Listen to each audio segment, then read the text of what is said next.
Hello സുഹൃത്തുക്കളെ, എല്ലാവർക്കും സുഖമാണെന്ന് കരുതുന്നു. ഇന്ന് ഒരു വാക്കിന് പല അർത്ഥങ്ങൾ. ഇതെങ്ങനെ ശരിയാകും അല്ലേ? എന്നാൽ അങ്ങനെ ഒരു കുഴപ്പം മലയാളത്തിലുണ്ട്.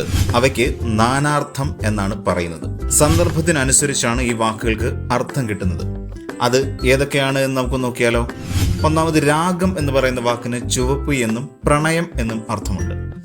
ഫലം എന്ന വാക്കിന് പഴമെന്നും ഗുണം എന്നും അർത്ഥമുണ്ട്. കരി, ആനയെന്നും കത്തിയത് എന്നും കഥകളിയിലെ ഒരു വേഷം, ഇതെല്ലാം കരി എന്ന് പറയുന്ന വാക്കിലുണ്ട്. തിരക്ക് കടൽ തിരയെന്നും വെടിയുണ്ട എന്നും ഉള്ള അർത്ഥം വരുന്നുണ്ട്. അർത്ഥം എന്നുള്ളതിന് തന്നെ വാക്കിന്റെ അർത്ഥമെന്നും ധനമെന്നും അർത്ഥമുണ്ട്. മോഹനം, മനോഹരം, പിന്നെ മോഹനം എന്ന പേരിൽ ഒരു രാഗവുമുണ്ട്.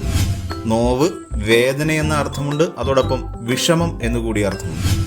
മതി എന്ന വാക്കിന് ബുദ്ധി എന്നൊരർത്ഥമുണ്ട്. അതോടൊപ്പം തന്നെ നമുക്കറിയാം, മതി എന്ന് നമ്മൾ തൃപ്തിയായതിനു ശേഷം പറയുകയും ചെയ്യും. മതം എന്ന് പറയുന്ന വാക്കിന്റെ പ്രധാനപ്പെട്ട അർത്ഥം നമുക്ക് എന്താണെന്നറിയാം. അതോടൊപ്പം അഭിപ്രായം എന്നൊരർത്ഥം കൂടി അതിനുണ്ട്. മാനത്തിന് അഭിമാനം എന്നൊരർത്ഥമുണ്ട്. അതോടൊപ്പം ആകാശം എന്നൊരർത്ഥമുണ്ട്. പത്രം എന്നുള്ളതിന് ഇല എന്നൊരർത്ഥം കൂടി വരുന്നുണ്ട്. അതോടൊപ്പം നമ്മൾ വർത്തമാനപത്രം എന്നും പറയാറുണ്ട്. ഇതുപോലെ നിങ്ങൾക്കറിയാവുന്ന വാക്കുകൾ കമന്റ് ആക്കുമല്ലോ. കൂടാതെ ഇത് മറ്റു കൂട്ടുകാർക്കും ഷെയർ ചെയ്യുക. അതുപോലെ ഈസി മലയാളം സബ്സ്ക്രൈബ് ചെയ്യുക. അപ്പോൾ ശരി.